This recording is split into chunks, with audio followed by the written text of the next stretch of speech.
A river of dirty money running through this place. Yeah, the problem with having all that money is, sooner or later, you're gonna have to explain where it came from. Well, that's where I come in.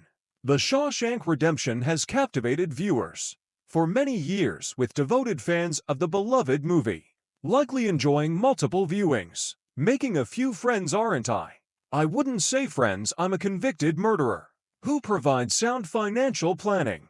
It's a wonderful pet to have. While you may have watched this masterpiece numerous times, there are certain undisclosed details and insider secrets that may have escaped your notice. And who is better to reveal these than the incredible cast themselves? In this video, we'll explore the fascinating insights and hidden facts about the film, The Shawshank Redemption, that the cast of this masterpiece has shed light on. Basis of the film. The film is based on a Stephen King novel.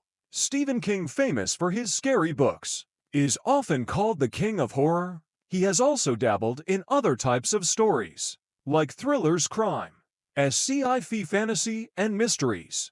A set of 4 shorter novels marked a significant change from his usual horror genre.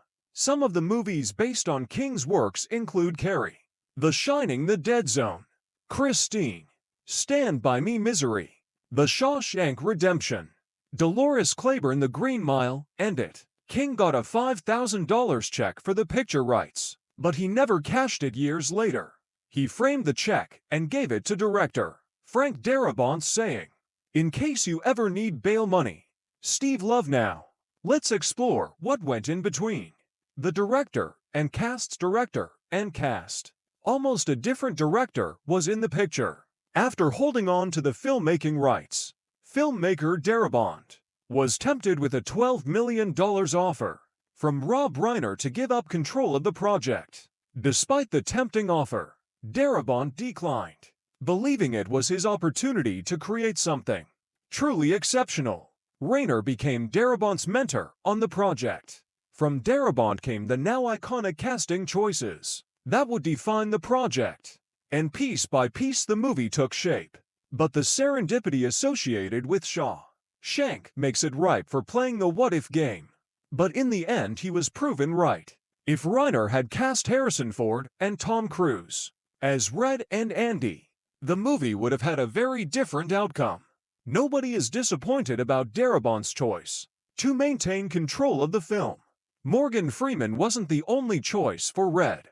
According to King's novella, the character Red was originally described as a middle-aged Irish man with gray and red hair. Initially, Harrison Ford, Paul Newman, and Clint Eastwood were considered for the role.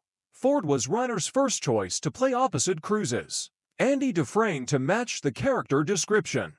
Robbins was excited to work with Freeman after having grown up watching him on The Electric Company.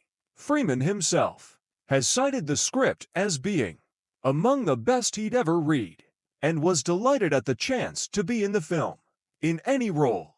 When he found out Castle Rock was eyeing him for Red, he recalled in the Vanity Fair piece, "And I thought, wow, I controlled the movie. I was flabbergasted by that." Bob Gunton was approached for the role of Warden Norton, the Nixon-esque head of Shawshank Prison, who serves as the film's ultimate antagonist, and Darabont and producer Nicky Marvin backed him as their horse, while James Gandolfini passed on the role of Boggs, the violent prison gang leader, and Andy's repeat assaulter.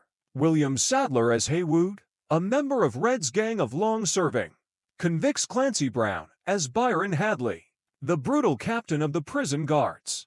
Gil Bellows as Tommy Williams, a young convict imprisoned for burglary in 1965. And James Whitmore as Brooks Hatlin, the elderly prison librarian, imprisoned at Shawshank for over 5 decades. However, Darabont made the ultimate decision to cast Freeman due to his temperament and voice. Darabont added the line, "Because I am Irish," to honor King's original character when Andy needed Red's help. Now, what is the movie about? About the film The Shawshank Redemption is a 1994 American prison drama film crafted by Frank Darabont as both the writer and director. It is adapted from Stephen King's 1980 novella, Rita Hayworth and the Shawshank Redemption. The narrative follows Andy Dufresne, played by Tim Robbins, a banker, wrongfully convicted and sentenced to life imprisonment at Shawshank State Penitentiary for the death of his wife and her lover. Despite his claims of innocence, Frank Darabont acquired the film rights to Stephen King's story in 1987, but actual development did not commence until 5 years later.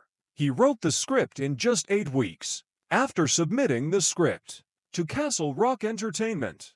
Darabont successfully secured a $25 million budget for The Shawshank Redemption, with pre-production officially starting in January 1993.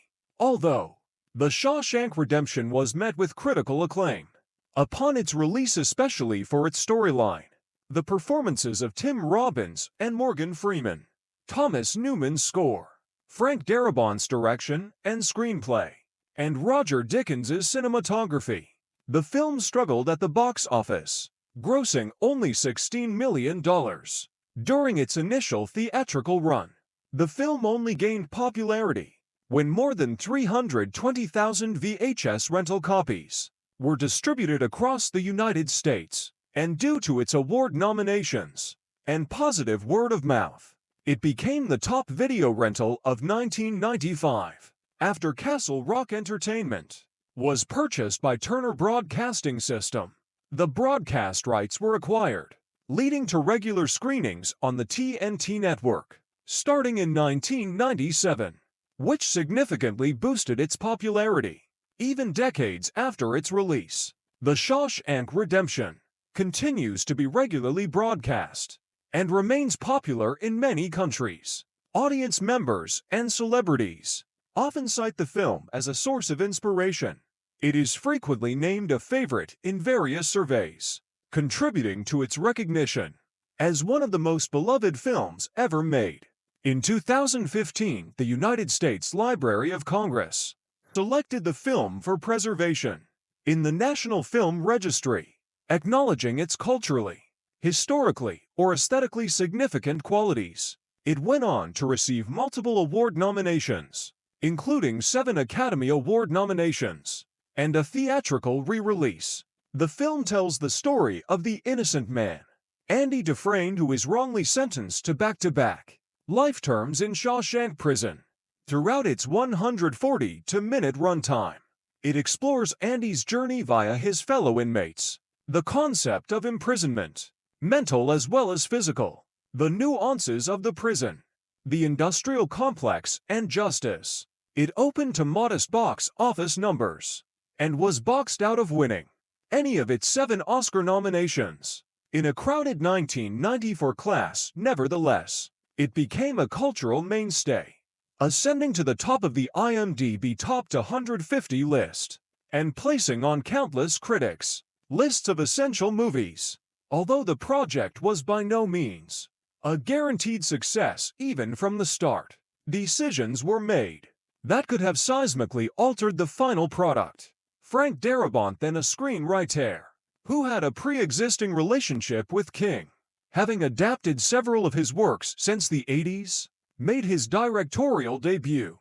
Despite the eventual success of The Shawshank Redemption, there was considerable speculation regarding its initial underperformance. Some suggested that the film faced strong competition from other films like Pulp Fiction and Forrest Gump. Others speculated that the failure was due to the general unpopularity of prison films, the lack of female characters, and the title was considered confusing. For many audiences, these were suggested to have contributed to its struggles. When the film gained success, it helped the local community. How the film helped the film. The Shawshank Redemption significantly boosted the local economy. Even though it is set in Maine and filmed in Mansfield, Ashland, and Upper Sandusky, Ohio, the 3 towns shared 13 shooting locations, and these locations have become famous tourist attractions since the film's release. Tourism has increased every year since 1994, according to the Mansfield and Richland County Convention and Visitors Bureau. Over 18,000 tours were brought to the region. The film generated an estimated $3 million for the local economy in 2013. With the help the film offered, there are things most fans did not know. What most fans never figured out. As revealed by the cast, the maggot situation. Brooks, the elderly character who works in the prison library, has a crow that he interacts with in the film. The American Humane Society, AHA, closely monitored the filming of this scene due to the use of a live animal. During filming, Brooks feeds the crow with maggots. The AA intervened, arguing that using live maggots was too harsh and required the crew to use only maggots that had died naturally. The production crew ultimately found a deceased maggot that met the AAAH's specifications, allowing them to proceed with shooting the sequence. The No. 237. The No. 237 is a recurring element in Stephen King's works, often linked to his storytelling style and themes. It is famously associated with King's novel The Shining, where it represents a haunted room in the Overlook Hotel. King enjoys weaving connections between his stories, and the use of the number 237 adds to the depth of his narrative universe. When the garage guy opened to 37 before asking Red, "Where went Andy?"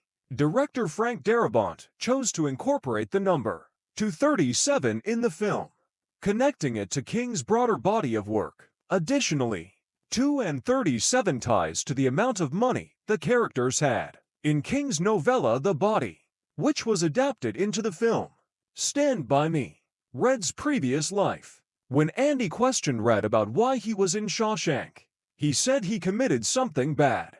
While the film touches on these elements, the novella provides a more in-depth exploration of Red's character and motivations. Red died after serving 3 life sentences for the death of his wife, his neighbor's wife, and his neighbor's kid. Redden disabled the brakes on his wife's automobile to collect an insurance policy, but he hardly expected his neighbor's wife and kid to be in the vehicle. Different from Andy's hand. The character of Andy Dufresne, played by Tim Robbins, was depicted differently than originally intended by the film's creative team.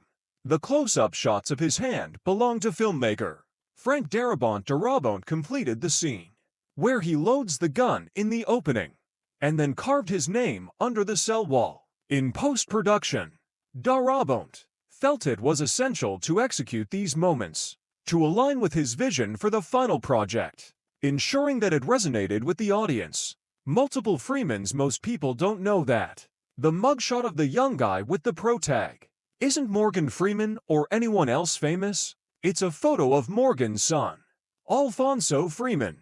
Alfonso even had a cameo in the movie shouting, fresh fish today. Catch us fresh, we are bringing them in." This was not his only appearance in his father's films. A year later, he appeared in the movie Seven as a fingerprint technician, the part where they worked with a bird. When Andy arrives at the library to take on his new role as Brooks's assistant, the crow Jake is present and initially squeaks. He held the time in his hands as he said, "Hey Jake, where is Brooke?" And the bird didn't squeak as he was speaking.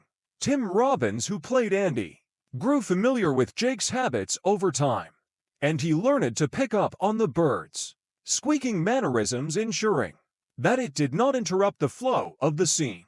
Director Frank Darabont praised him for his ability to work with the bird.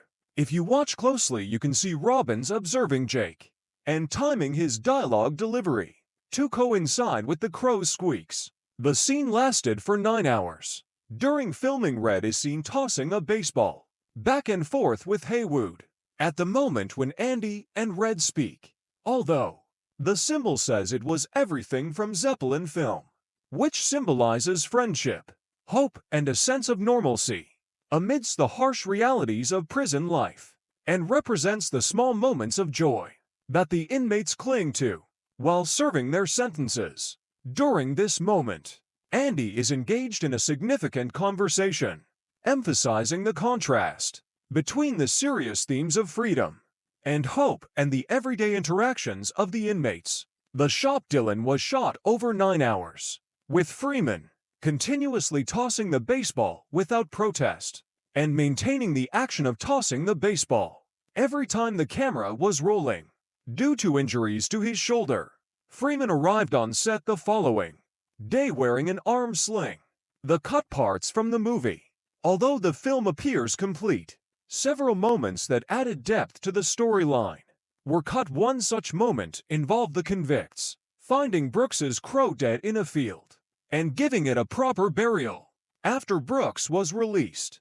Another deleted scene features Tommy's wife visiting him, urging him to change his ways and focus on earning his GED.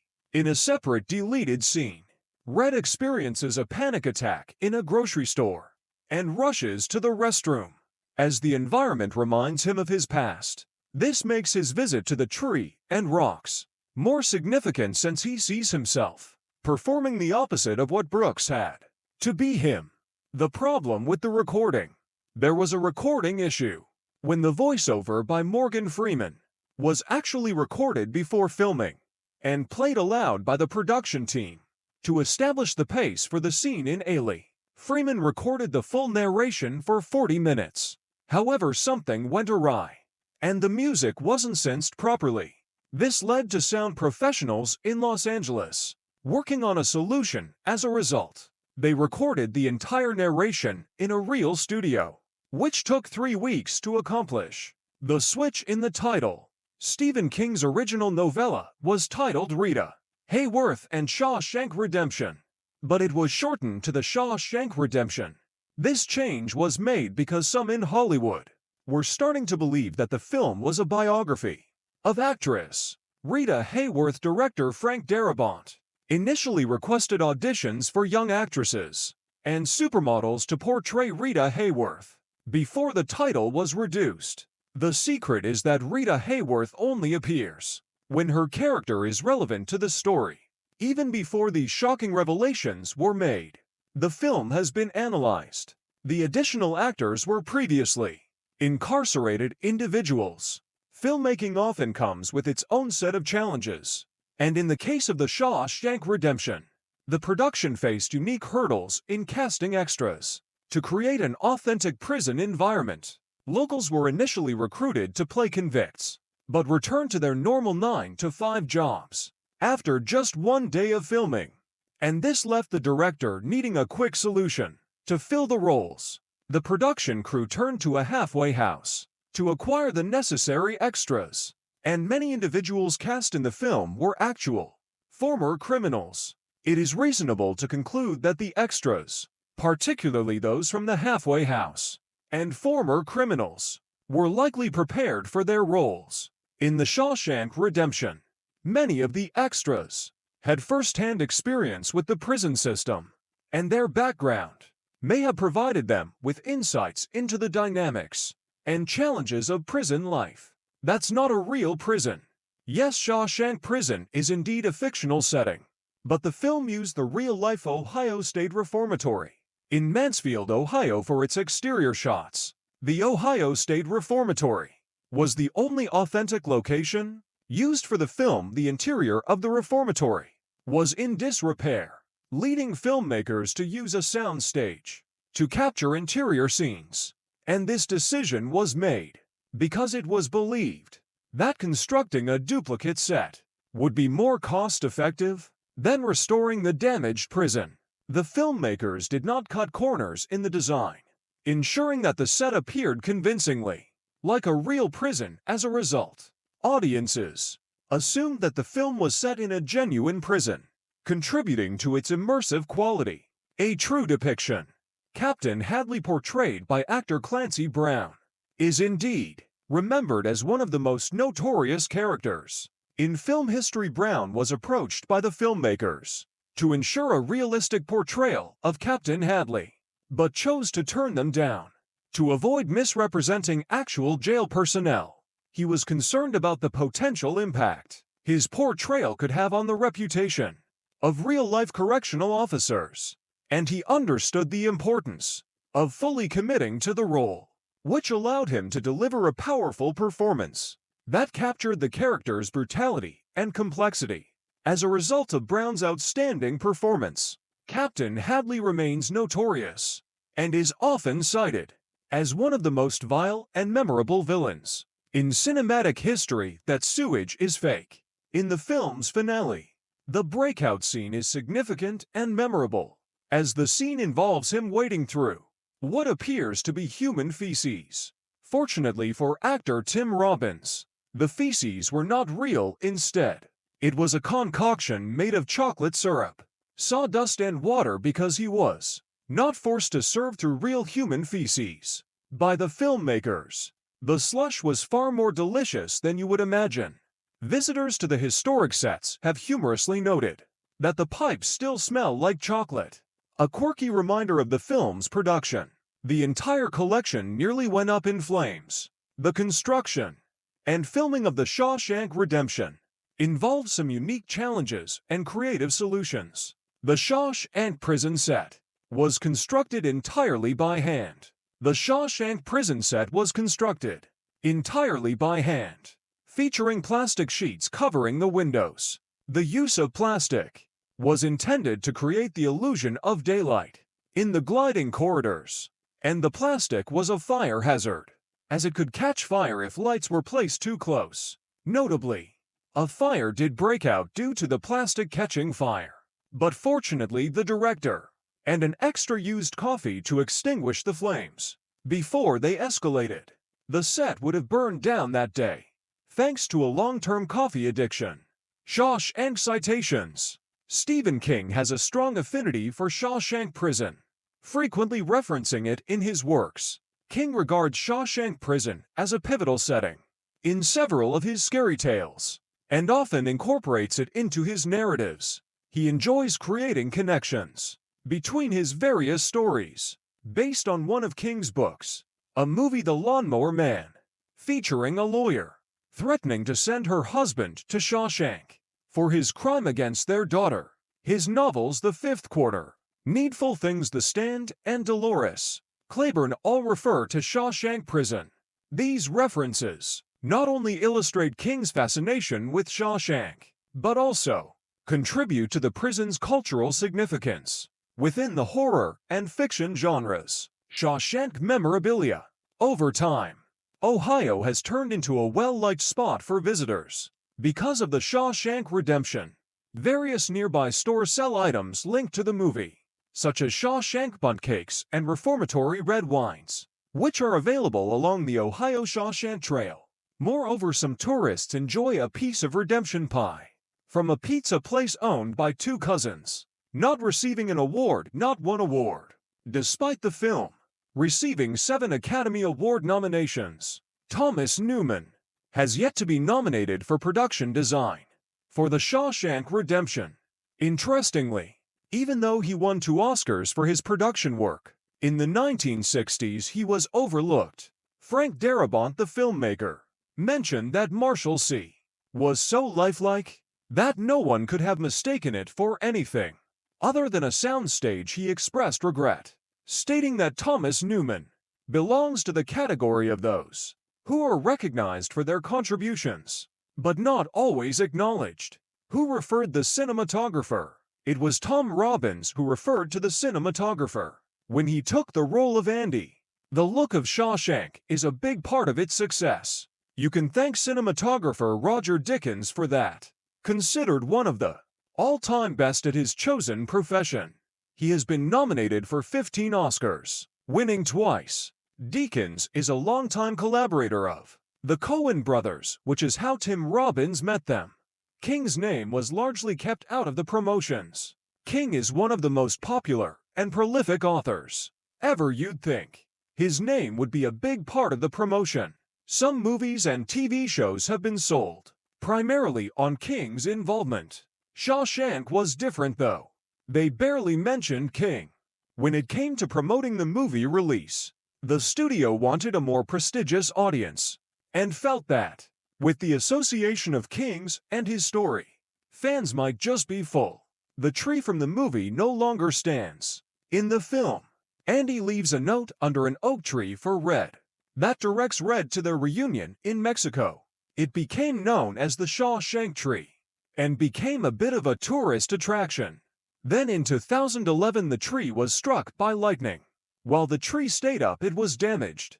And in 2016 Strong Winds finished the job of taking down the Shawshank tree.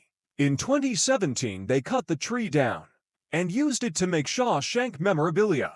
Darabont directed to more King adaptations. After Shawshank, Darabont is a fan of King.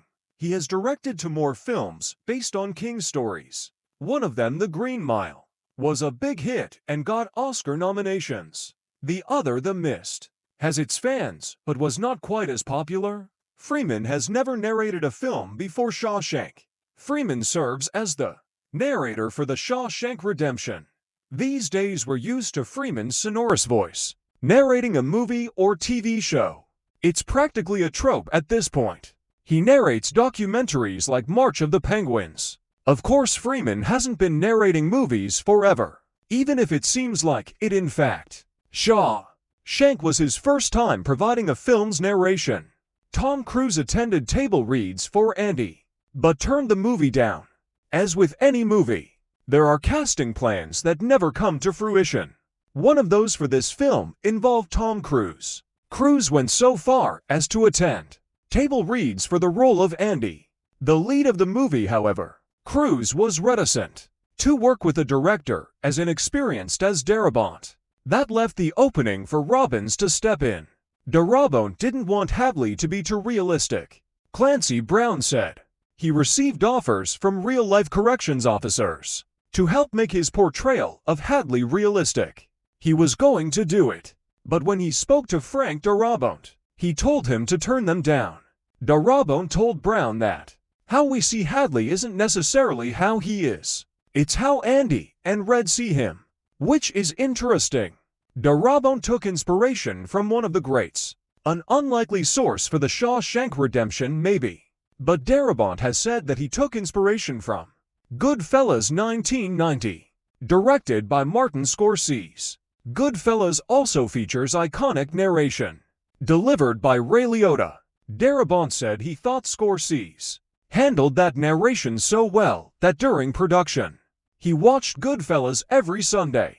The cast weren't all blown away with Darabont. Surprisingly, perhaps, when cast members were asked about working with Frank Darabont, there was a slightly mixed response. Tim Robbins was full of praise and said, "Frank made a beautiful, extraordinary film. It changed my career and my life." But Morgan Freeman tells a slightly different tale. He said it was a strange production. There were moments of extreme tension on the set, between the director and actors, between everybody. Just this personality stuff between different groups. It was very strange. A classical piece makes it into the film. One of the most famous scenes in the film is the Mozart scene, and he locks himself in the warden's office and blares opera music over the speakers. The music is from The Marriage of Figaro by Wolfgang Amadeus Mozart. The piece is sung by two ladies who are composing a letter to the husband of one of them. One of their husbands has been cheating, and they're arranging a secret rendezvous to expose his infidelity. When Darabont was writing the script, he had writer's block and would listen to Mozart to help inspire him, so he decided to use the piece in the film.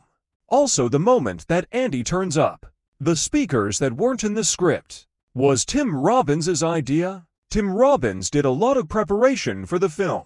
Tim Robbins did quite a bit of prep for his role as Andy. Andy spends quite a bit of time in the hole, so Robbins did his research. He spent some time locked away in solitary confinement. Before production, he also had to interact with a bird, Jake, the pet of the librarian Brooks. In some scenes, Robbins spent time with that bird, so he could predict when it was going to squawk. This means he could fit his lines around it. There were some changes to the King novella.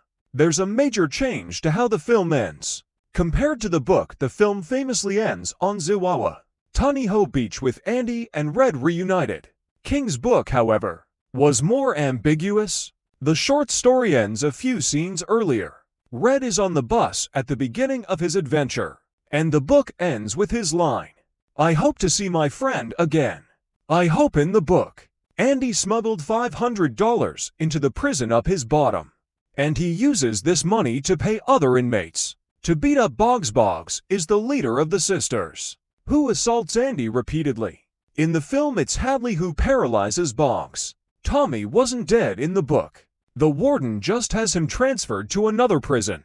In the King book, there are 3 wardens. Darabont decided to combine them all into one. Warden Norton, played by Bob Gunton, the director of photography, doesn't like the film's most famous shot. The most iconic shot in The Shawshank Redemption is possibly from Andy's escape sequence. Having crawled through 500 yards of foul odor, he falls into the river, standing with his arms raised in the rain. We get an overhead crane shot of Andy, a very famous shot, but DP Roger Dickens doesn't like it. He said, "That's one of those shots that I hate. I hate it because I overlit it." Effect of the internet. When the film was first released, not everyone had access to the internet, much less carried them in their pocket. Despite this, it continued to gain internet popularity. The world's most permanent movie and television database, IMDb, has officially surpassed 2 million for the film The Shawshank Redemption. While these were revealed by the cast, the film was also analyzed by film critics. Film analysis. Film critic Roger Ebert suggested that The Shawshank Redemption serves as an allegory for preserving one's self-worth in the face of hopeless circumstances. A central theme throughout the film is Andy's unwavering integrity, especially within the corrupt environment of Shawshank, where such virtue is rare. Some interpretations of the film, rooted in Christian mysticism, Andy is often viewed as a Christ-like figure. Red even describes him early on as having an almost supernatural aura that seems to shield him from the prison's harsh realities. One scene, where Andy and several inmates tar the prison roof, is seen as a symbolic recreation of the Last Supper. Andy secures beers akin to wine for 12 inmates likened to disciples, while Red's narration describes them as the lords of all creation, echoing the words of Christ's blessing.